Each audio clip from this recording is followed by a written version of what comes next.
India क्योंकि एक super market है, बड़ी मार्केट है, आईसीसी को रेवेन्यू जनरेट करके देती है, इंडिया के साथ सारी कंट्री है।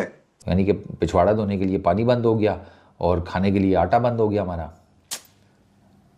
पड़ोसियों के साथ इस तरह का सलूक यार। भारतीय वजीर-ए-आज़म नरेंद्र मोदी ने पाकिस्तान को दहशतगर्दी का जिम्मेदार करार दिया। मोदी ने पाकिस्तान को खित्ते का विलन और खुद को मजलूम बनाकर पेश करने की कोशिश। ये सब क्या हो गया आदि? कैसे हो गया? इन जालिमों ने मिलकर ये क्या हल कर दिया तुम्हारा? पाक सर जमीन जिसके हम नारे लगाते हैं, पाकिस्तान ये तो पाकिस्तान वो, जब हम बाहर जाते हैं जिस तरह हमारी चेकिंग होती है, आई कांट टेल यू। मेरे पीछे जो आप ये चैनल्स के नाम देख रहे हैं ना, ये पाकिस्तानी भिखारिस्तान आतंकिस्तान के चैनल्स हैं जो लगातार प्रोपेगेंडा भारत के खिलाफ में फैलाते हैं और उसी को लेकर के भारत सरकार ने इनको बैन कर दिया है। अब भारत में इनके चैनल्स नहीं देखे जा सकते। अब ऐसे में भिखमंगे चिल्लाने लगे हैं, ये भिखमंगे जो है अब वो विधवा विलाप करने लग गए हैं, रोने लग गए हैं। भिखमंगों का भीख मिलना कटोरा लेकर के भी आने के बाद तो मैं आपसे अग्री करती हूँ, बल्कि मैं आपको बताना चाहती हूँ कि मैं भी उस कैंपेन का पार्ट थी जिन्होंने इन यूट्यूबर्स पर बहुत पहले से ही एक मुहिम जारी की थी और अपील की थी आप सबसे कि इन्हें ना देखें। इन्हें एक्सपोज करने के लिए मैंने बहुत सारे वीडियोस पहले भी बनाए हैं। शुरू किया था आपसे 4 साल पहले, 3.5 साल पहले मैंने उससे राब्ता किया था, उसने मेरा सपोर्ट किया, उसने मेरी अच्छी तरीके से मुझे ट्रेन किया। अब वो बंदा जो है, हम पिछले कुछ अरसे से गुफ्तगू नहीं कर रहे थे, लेकिन जब मैंने ये खबर सुनी कि उसका चैनल बैन हो गया, लिटरली दिल से दुख हुआ। मैं कहता हूं पूरे पाकिस्तान का चैनल बैन होना चाहिए था, पूरे पाकिस्तान को बैन करते। ये समा न्यूज, एयरवाई न्यूज, ये तो दोगला मीडिया वैसे ही यहाँ पर बहुत प्रोपेगेंडे फैलाते हैं, इनको वैसे ही बैन करना था। लेकिन आप इंडिविजुअल्स को जो बैन कर रहे हैं, ये थोड़ा सा मोदी जी को बोलो कि हाथ थोड़ा हल्का रखे। उन्होंने तो भाई पूरा तेल लगाकर सबके अंदर ही डाल दिए, ये नहीं होना चाहिए। अगर रवि सर अब देखता हूँ वो लोग कितने व्यूज लाते हैं without covering Indian over cricket. नहीं, मट्टी तो कह रहा है कि वो India versus England series cover करेगा, तब मानूंगा असली मर्द का बच्चा। मगर ये लोग आईपीएल और इंडिया वर्सेस इंग्लैंड भी कवर करेंगे। बिल्कुल सही कह रहे हो आप दोस्त, बिल्कुल सही कह रहे हो। मीडिया का क्यों इनको इतना बढ़ावा देती है, क्यों इनको बुलाती है, अपने टीवी चैनल्स पे बुलाती है, क्रिकेट में आईपीएल में शुरू में आके वहां खेले, फिर वहां पर इंडियन चैनल्स पर आके इतने पैसे इनको देती है, बुलाते हैं। तो ये इसमें इंडिया मीडिया का भी बहुत बड़ा कसूर है कि इंडिया मीडिया क्यों इनको इतना बढ़ावा देता है, क्यों इनको बुलाता है, क्यों इनके साथ ताल्लुक भी रखता है। ये बयान दे रहे थे कि अगर मोदी ने बैन कर दी तो हमें कोई फर्क नहीं पड़ना, हम तो वैसे ही बहुत अच्छा इस तरह की बात है कि थैंक यू मोदी साहब बैन करने के लिए। अभी वो बंदे कह रहे हैं कि भाई प्लीज चैनल खोल दो, प्लीज हमारी रोजी रोटी खोल दो। ना सिटीजन पाकिस्तान में एक को भी नहीं छोड़ा। और सबसे बड़ी बात, एक कंट्री की रीच हो कैसे सकती, क्योंकि मैंने आज तक अपने हिस्ट्री में ऐसा नहीं देखा। बेकार में आके कभी जो है क्रिकेटिंग वर्ल्ड से कोई ऐसी बातें कर देते हैं कि हम नहीं जाएंगे, हम वो नहीं करेंगे, फिर ऐसा कुछ हो जाता है, बार बार कुछ ना कुछ होता है। I think it's a time कि अपना क्रिकेटिंग और अदर स्पोर्ट्स एक्टिविटीज भी जो है वो मेरे नहीं ख्याल से खेलनी चाहिए, क्योंकि उसको कुछ फायदा नहीं है। और जिन यूट्यूबर्स को मैं पहले भी एक्सपोज करती आई हूं, बस उन्हीं के वीडियोस बना रही हूं, क्योंकि मुझे पर्सनली ये लगता है कि अगर इंडियन टीम पे भी ये कंटेंट बना रहे हैं तो इन्हें कोई हक नहीं बनता। क्योंकि क्या आपने कभी पहले सुना है कि किसी इंग्लैंड टीम के या ऑस्ट्रेलियन टीम के ऊपर कोई बाहर का, इवन इंडियन भी जिसे इंग्लिश बोलना आता हो, वो उनकी टीम पर वीडियोस बना रहा है? आईपीएल चल रहा है, वहां पर देखिए कि कच्चा कच ग्राउंड भरा हुआ है, इंटरनेशनल करंट प्लेयर्स वहां खेल रहे हैं। वहां पर एक तरफ पीएसएल चल रही है जहां पर लोग भी नहीं जा रहे देखने, और उनकी खुद की क्रिकेट जो है डाउनफॉल की तरफ है। तो मेरे नहीं ख्याल से उनकी कोई टीम की अभी स्टैंडिंग भी नहीं है, ना वो बार बार यूएसए जैसी टीम से हार जाते हैं उससे। तो मेरे नहीं ख्याल से कि इंडिया को अभी जो है क्रिकेट खेलनी नहीं चाहिए उनके साथ, जब तक मामला बिल्कुल सही ना हो जाए। मोदी ने सबकी छलवारें उतारी हुई हैं, सबको उल्टा लिटाया हुआ है, तेल लेके सबके ऊपर चढ़ा हुआ है। तो भाई मैं बोलूंगा मेरे ऊपर इधर क्या टेंशन है भाई, कोई बात नहीं, चढ़ जाओ मोदी साहब, आ जाओ, मतलब मेरा भी ब्लॉक करना है करो, लेकिन भाई मुझे उतना देखो दर्द होगा।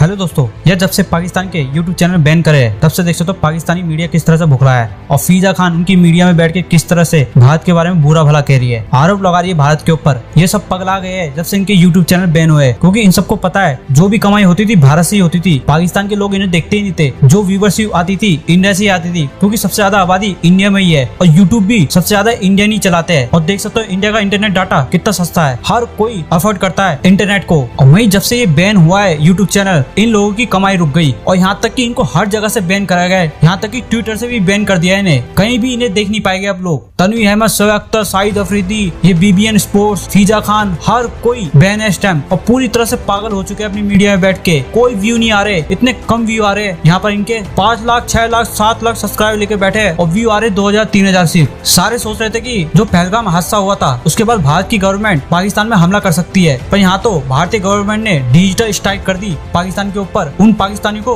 अंदाजा भी नहीं था कि इस तरह का एक्शन लेगा भारत पाकिस्तान के ऊपर। पहले इनको हर तरह से तोड़ा जाएगा, पहले इनका पानी रोका, फिर इन पे डिजिटल स्ट्राइक करी। अभी इनके साथ और क्या होना इनको खुद नहीं पता। वॉर तो बाद में लड़ी जाएगी, पूरी तरह से कंगाल कर देंगे पाकिस्तान को। बताया जा रहा है कि पेट्रोल भी खत्म हो चुका है पाकिस्तान में, लोग लड़ रहे हैं वहाँ पर पाकिस्तान में कि पेट्रोल नहीं मिल रहा, खाना नहीं मिल रहा उन्हें। घर बैठा हुआ उनके मन में कि भारत कल क्या कर दे, परसों क्या कर दे इनके साथ। अब इनको पता चल रहा है कि भारत से पंगे लेके इन्होंने कितनी बड़ी गलती कर दी। अब अपने मीडिया में बैठ के रो रहे हैं। रवि सर, अब देखता हूँ वो लोग कितने व्यूज लाते हैं without covering Indian over cricket.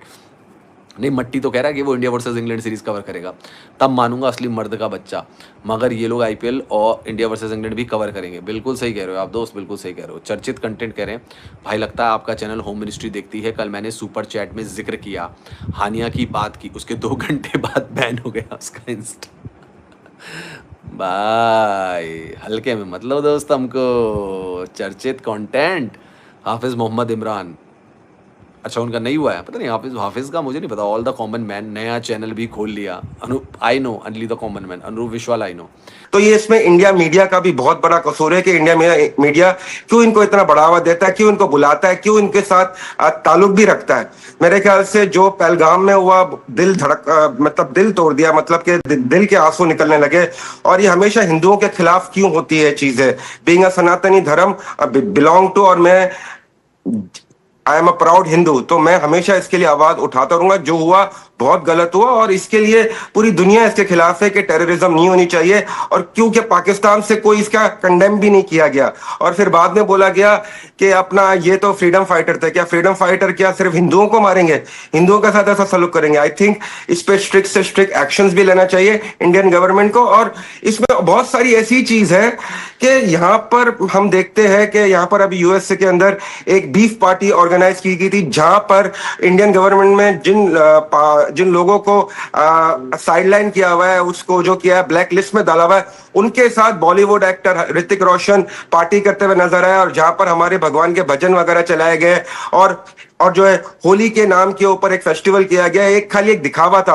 और उन्होंने उनके साथ मेरे ख्याल से स्पेसिफिक एक्शन लेना चाहिए। और एक सिंगर शान मुखर्जी भी जो अभी रिसेंटली आने वाले हैं, और वो भी जो अपना जो पार्टी है, जो अपना इंडियन गवर्नमेंट ने जिसको अपना ब्लैक लिस्टेड किया हुआ है, उनके साथ मिलके वो करना चाहते हैं, कोई इवेंट वगैरह करना चाहते हैं। आई थिंक ये सब चीजें देखनी चाहिए और मीडिया को इसके ऊपर आवाज उठानी चाहिए। देखे ये बयान दे रहे थे कि अगर मोदी ने बैन कर दी तो हमें कोई फर्क नहीं पड़ना, हम तो वैसे ही बहुत अच्छा इस तरह की बात है कि थैंक यू मोदी साहब बैन करने के लिए। अभी वो बंदे कह रहे हैं कि भाई प्लीज चैनल खोल दो, प्लीज हमारी रोजी रोटी खोल दो। ना सिटीजन पाकिस्तान में एक को भी नहीं छोड़ा।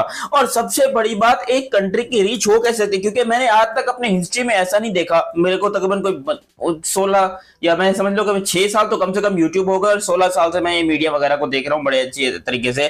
6 साल मुझे ऑलमोस्ट यूट्यूब इंडस्ट्री में हो गए। मुझे ये बताओ कि आज तक कभी भी ऐसा नहीं हुआ है हिस्ट्री के अंदर कभी ऐसा नहीं हुआ है कि भाई किसी मुल्क ने किसी यूट्यूबर्स को, स्पेसिफिकली किसी यूट्यूबर को अपनी कंट्री में बैन करवाया हो, चाहे वो यूएस हो, फ्रांस वाला के यूएस फ्रांस के कितने झगड़े लगते हैं और रशिया और यूएस के कितने झगड़े लगते हैं, आज तक उन्होंने भी ऐसा नहीं किया। लेकिन यहां पर नरेंद्र मोदी ने पाकिस्तानी यूट्यूबर्स को एल पे चढ़ाकर जो ये काम किया है, ऑनेस्टली हालांकि देखा जाए तो पाकिस्तानी नजरों से वो काम बड़ा गलत है भाई, क्योंकि पाकिस्तानी यूट्यूबर्स रो रहे हैं कि हमारा क्या कसूर है, यहाँ पर यूट्यूबर्स रो रहे हैं बहुत ज्यादा। और मुंह के ऊपर देखो, अभी नया है ना, जब बेकार में आके कभी जो है क्रिकेटिंग वर्ल्ड से कोई ऐसी बातें कर देते हैं कि हम नहीं जाएंगे, हम वो नहीं करेंगे, फिर ऐसा कुछ हो जाता है, बार बार कुछ ना कुछ होता है। I think it's a time कि अपना क्रिकेटिंग और अदर स्पोर्ट्स एक्टिविटीज भी जो है वो मेरे नहीं ख्याल से खेलनी चाहिए, क्योंकि उसका कुछ फायदा नहीं है, क्योंकि देयर इज नो मीनिंग। क्योंकि सिर्फ देखे इंडिया क्योंकि एक सुपर मार्केट है, बड़ी मार्केट है, आईसीसी को रेवेन्यू जनरेट करके देती है, इंडिया के साथ सारी कंट्री है, सारी कंट्री इंडिया के साथ। अभी आप आईपीएल चल रहा है, वहां पर देखिए कि कच्चा कच ग्राउंड भरा हुआ है, इंटरनेशनल करंट प्लेयर्स वहां खेल रहे हैं। वहां पर एक तरफ पीएसएल चल रही है जहां पर लोग भी नहीं जा रहे देखने, और उनकी खुद की क्रिकेट जो है डाउनफॉल की तरफ है। तो मेरे नहीं ख्याल से उनकी कोई टीम की अभी स्टैंडिंग भी नहीं है ना, वो बार बार यूएसए जैसी टीम से हार जाते हैं उससे। तो मेरे नहीं ख्याल से कि इंडिया को अभी जो है क्रिकेट खेलनी चाहिए उनके साथ, जब तक मामला बिल्कुल सही ना हो जाए।